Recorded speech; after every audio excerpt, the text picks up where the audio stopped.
dan menjadi sebenarnya. The egg consists of an outer layer called the corona radiata. Underneath is another protective layer, the zona pellucida.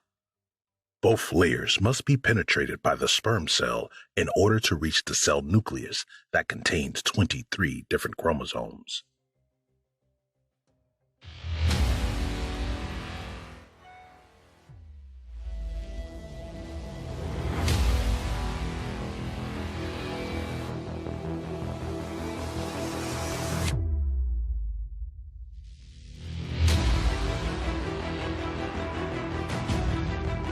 Each chromosome contains DNA. DNA is the blueprint for building our body cells. Eye color, body size, arrangement and function of our organs. It's all in there.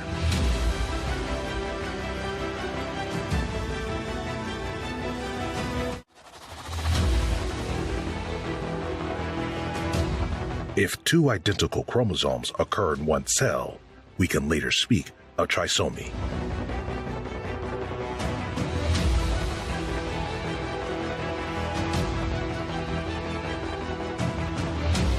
The egg cell is transported inside the fallopian tube with the help of cilia and mucus produced by glands in the walls of the fallopian tube. Additional contractions of the muscle layers help to transport the ovum.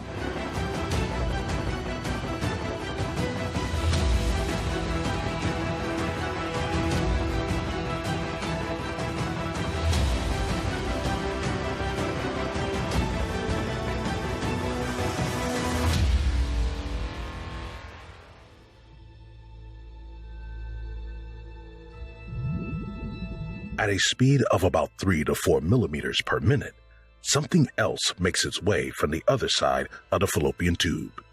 Sperm cells, thousands of them, and barely visible. They all have only one goal: reaching the ovum.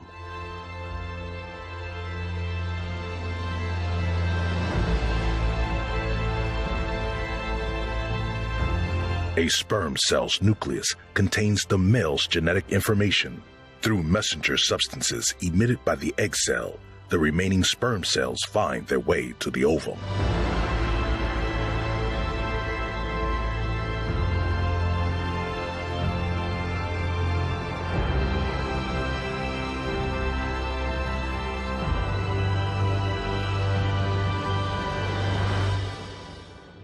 The goal of all sperm cells is to penetrate the two outer layers to reach the chromosomes.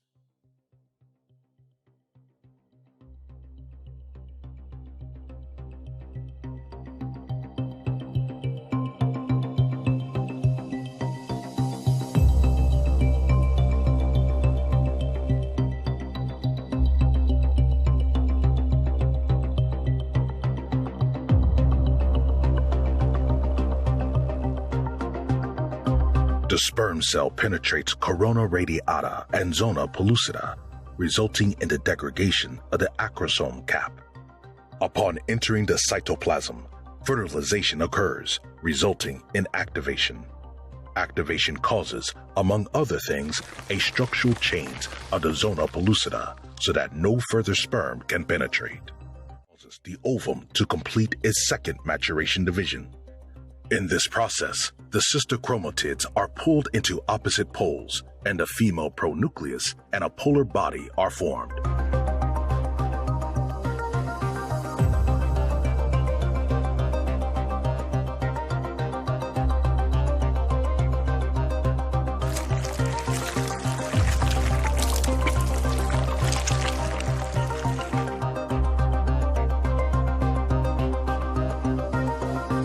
The sperm's tail and head gradually degenerate into cytoplasm.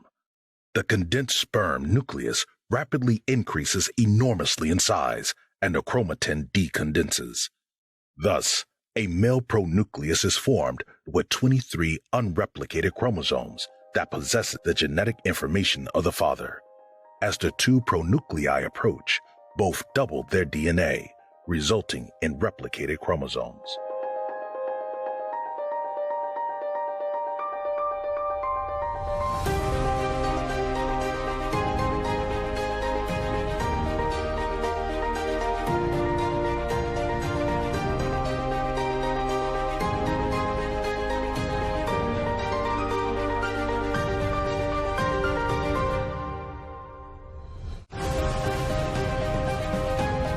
Finally, syngamy occurs, in which the pronuclei dissolve and the chromosomes of male and female are properly aligned in the spindle apparatus.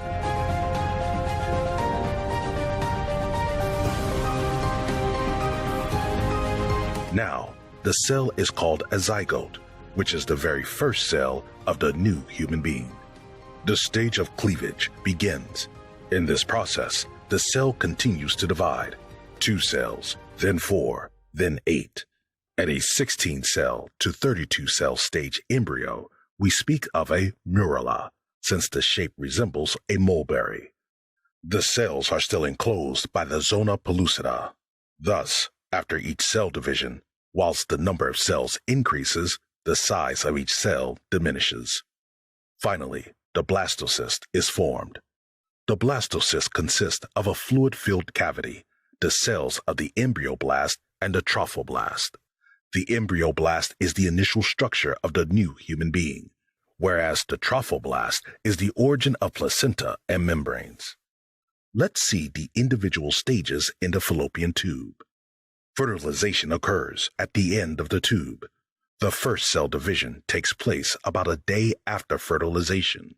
Eventually, further cell divisions happen, forming the murula. And in the uterus, the blastocyst is created.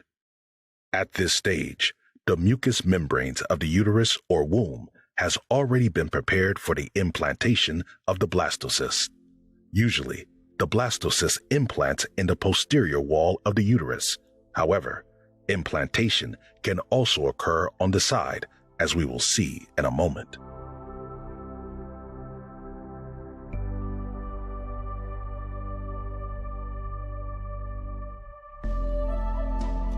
The blastocyst floats in the protective and nourishing uterine mucus. For implantation in the uterus, the blastocyst must first hatch from the protective zona pellucida.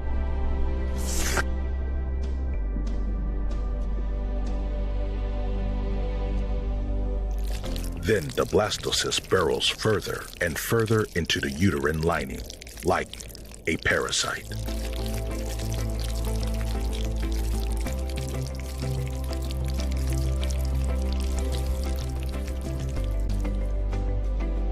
Let's take a closer look at this. The endometrium has a protective epithelium and capillaries filled with blood, as well as mucus-producing glands.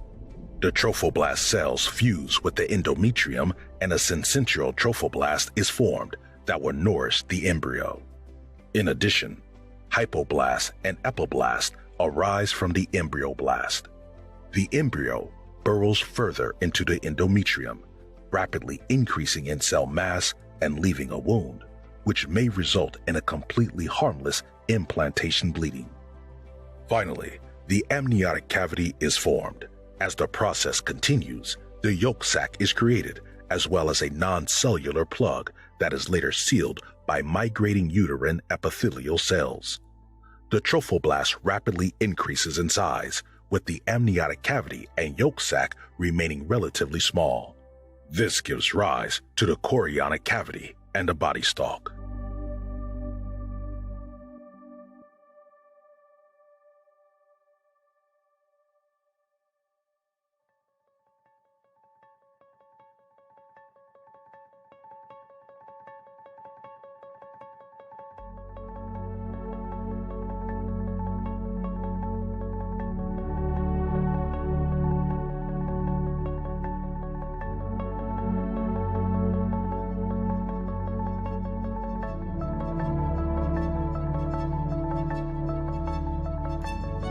Three germ layers form from the primitive streak and node. This process is called gastrulation. The germ layers ectoderm, mesoderm, and endoderm eventually differentiate into various tissues and organs.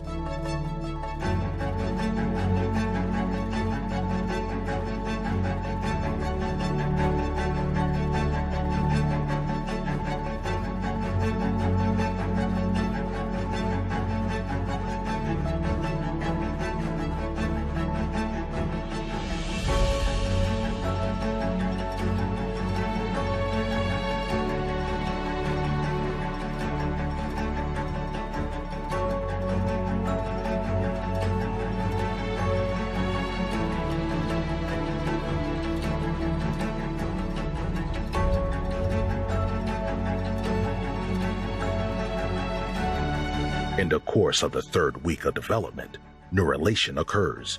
At that time, the foundation for the central nervous system is laid. The neural groove is formed, closing from the center to the sides. At the sides, small bumps called somites can be seen.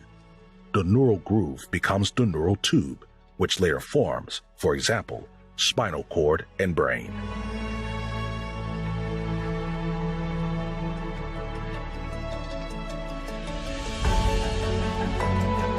Those cells later become the neural networks, which enable us to think.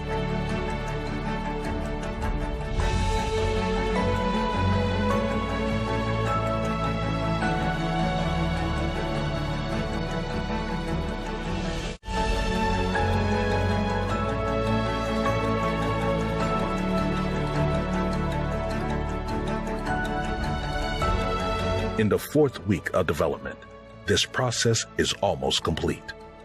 The embryo is still in the amnion, which is filled with amniotic fluid that has numerous functions. The optic placodes, which are the basis for the inner ear, can be seen, and the heart is already pumping blood through the intra-embryonic blood vessels.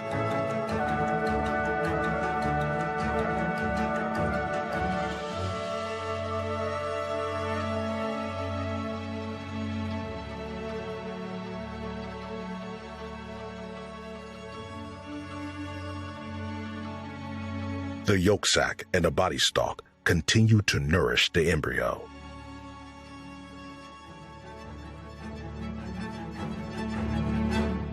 The chorion is the outer membrane and is connected to the body stalk.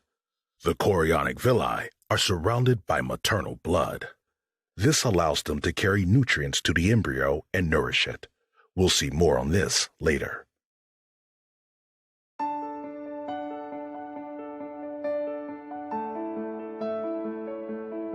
During the fourth week, 3 pairs of pharyngeal arches appear.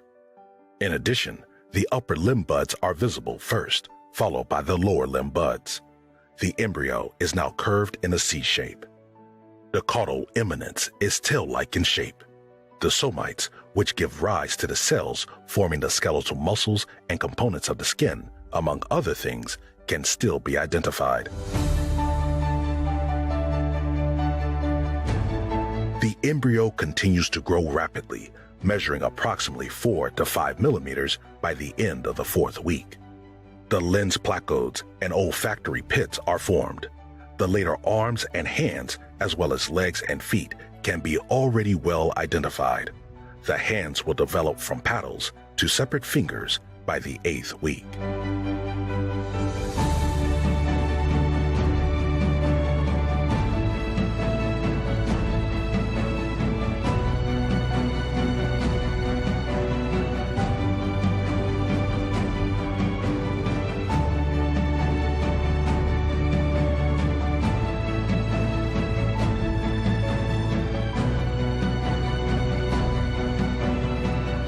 The embryo is about 23 millimeters long by the middle of the 8th week. The legs will not lose their webbed feet until a few days after the hands.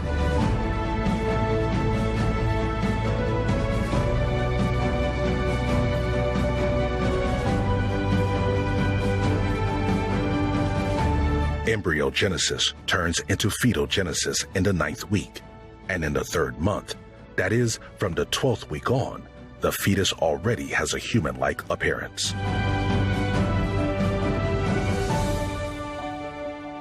The eyelids are closed. The skin is translucent. In the following weeks, the fetus grows and the ossification of the fetal skeleton takes place, so that the bones are clearly visible on ultrasound images by the 16th week.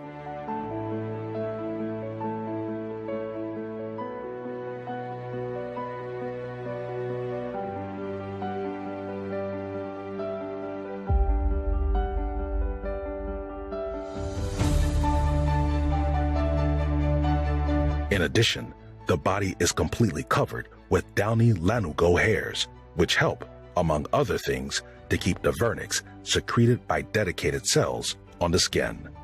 The vernix protects the skin from direct contact with the amniotic fluid. From about the 18th week, the mother can feel the baby's movements. In addition, the sucking reflex has already been established. By the 28th week, the hair on the head, eyebrows, and eyelashes continue to grow. In addition, the eyes open. The fetus gains a lot of mass in the last few months, and the lanugo hairs and the vernix gradually fade away. It is also slowly getting tighter and tighter in mom's belly. At first, the fetus is supplied by the body stalk and yolk sac, but then more and more by the umbilical cord and placenta. Since the fetus possesses both the DNA of the mother and of the father, the blood of the fetus must not mix with the blood of the mother. The placenta is responsible for this. It is responsible for the exchange of substances between mother and fetus. The chorionic villi, which were previously completely distributed over the chorion, have regressed to other parts of the uterus. The remaining villi are part of the placenta. Maternal blood, rich in oxygen and nutrients, enters the intervillous space via the arteries. Veins carry away the oxygen and nutrient-poor blood.